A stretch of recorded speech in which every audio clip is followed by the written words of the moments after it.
अस्सलाम वालेकुम। मेरा नाम नाज़िम उद्दीन नाज़िम और आप देख रहे हैं मेरा यूट्यूब चैनल।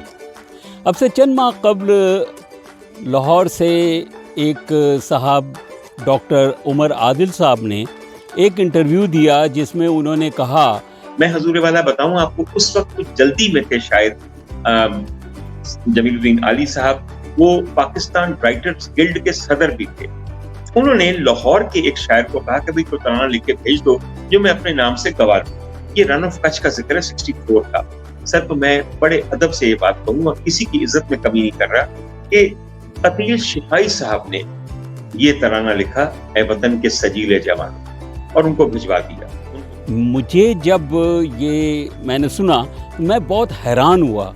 आली साहब का तो नाम ही शनाख्त है मिली नगमों की, और वो किस तरह एक फ़िल्मी शायर से कह के इतना अच्छा नगमा वो लिखवा सकते हैं। बहरहाल ये एक इल्ज़ाम था जो उन्होंने लगाया, और बड़े वसूख से कहा कि ये बात उनको मियाँ शहरियार साहब जो इस नगमे के मौसीक़ार हैं उन्होंने उनको बताई।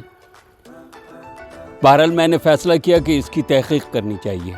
सबसे पहले तो टेलीफ़ोन किया उमर आदिल साहब को और उनका एक इंटरव्यू किया, और उस इंटरव्यू में मैंने उनसे इस मामले में वजाहत चाही तो वो अपनी बात पर डटे रहे, और बल्कि उन्होंने यहाँ पर बात करते हुए ख्वाजा नजमुल हसन, इफ्तिखार आरिफ, फ़र्रुख बशीर और इन जैसे लोगों के भी नाम ले लिए कि जी आप चाहें तो आप उनसे मालूम कर लीजिए। तो मैंने इन सब को जो नाम उन्होंने लिए थे इन सब से मैंने राब्ता कर लिया। इफ्तिखार आरिफ साहब हंसे इस बात के ऊपर कि मैं तो उनको जानता तक भी नहीं हूँ, और ये बिल्कुल गलत बात है। उसके बाद फ़र्रुख बशीर, ख्वाजा नजम, सबसे मैंने बात की। अख्तर वक़ार अज़ीम साहब से बात की मैंने। अख्तर वक़ार अज़ीम साहब हमारे MD PTV के बहुत अच्छे प्रोड्यूसर, मेरे उस्ताद। तो उनसे मैंने कहा तो उन्होंने कहा भाई आज़म खुर्शीद ने गलती से एक रीडू करते हुए ये नगमा जो है उन्होंने टैलब जो है बजाय जमीलुद्दीन आली के कतील शिफाई साहब का दे दिया था, तो ये गलती थी।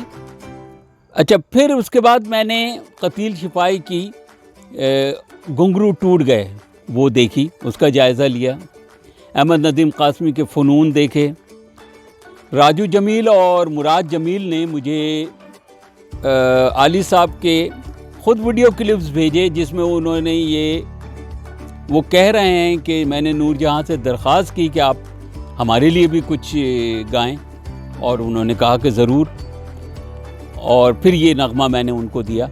इसी तहक़ीक़ के दौरान मुझे मरहूम हसन रिज़वी की एक किताब गुफ्त शुनीद मिल गई जिसमें उन्होंने कतील शिफाई साहब से इंटरव्यू किया, और उसमें ये सवाल जब उनके आगे रखा तो कतील शिफाई साहब ने इसकी तरदीद की कि नहीं, ऐसा नहीं है, ये नगमा आली साहब का ही है।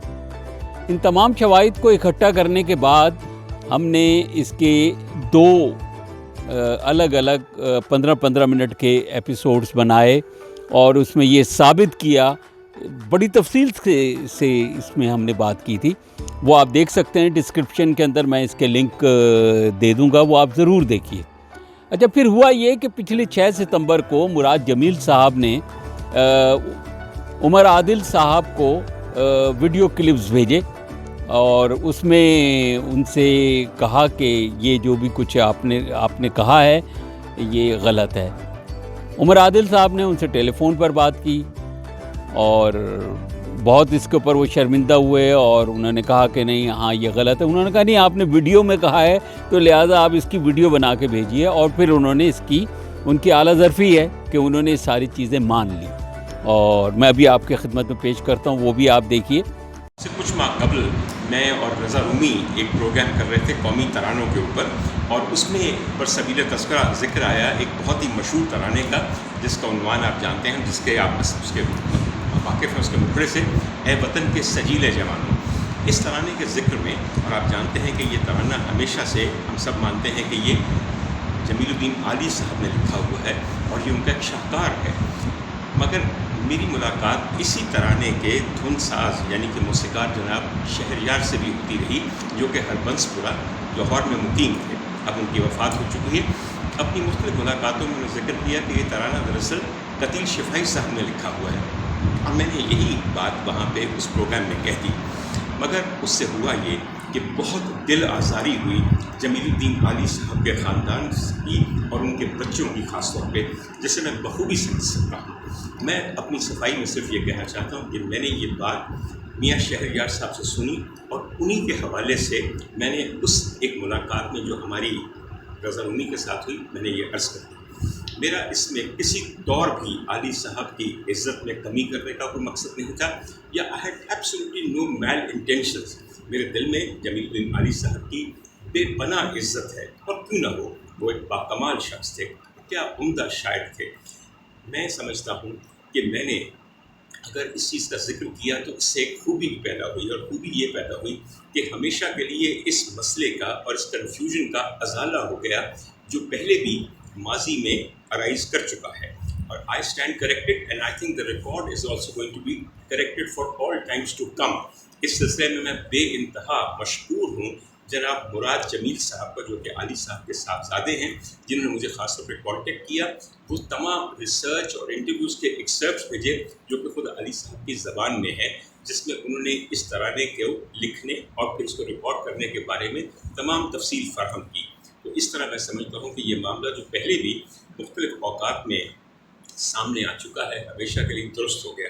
میں آخر میں صرف یہ کہنا چاہتا ہوں کہ I most sincerely and most earnestly want to apologize to the family of Ali Sahab, to whom I caused inadvertent distress۔ اور میں واقعی سمجھتا ہوں کہ اللہ تعالیٰ کرے کہ ان کے دل میں سے میرے بارے میں کوئی بھی کدورت ختم ہو جائے۔ میرا کبھی بھی کسی بھی حال میں عالی صاحب کی عزت میں خدا نخواستہ کمی کرنے یا کوئی اور غلط بات کرنے کا مقصد نہیں تھا۔ بے انتہا شکریہ۔ میں اس کا کریڈٹ اپنی ٹیم کو نہ صرف دوں گا بلکہ مراد جمیل صاحب کو دوں گا کہ وہ اس معاملے کو لے کر بہت آگے تک گئے، اور جس کی وجہ سے بالآخر عمر عادل صاحب جو ہیں وہ مجبور ہوئے کہ انہوں نے اس کی وضاحت کی۔ تو آپ سب کا بہت بہت شکریہ، اور یہ 2 ویلاگ میرے جو ہیں وہ آپ ضرور دیکھیے کہ عمر عادل نے کس طرح یہ الزام لگائے تھے، اور ہم نے کس طریقے سے اس کو اکٹھا کر کے شواہد کو آپ تک پہنچایا تھا۔ بہت بہت شکریہ۔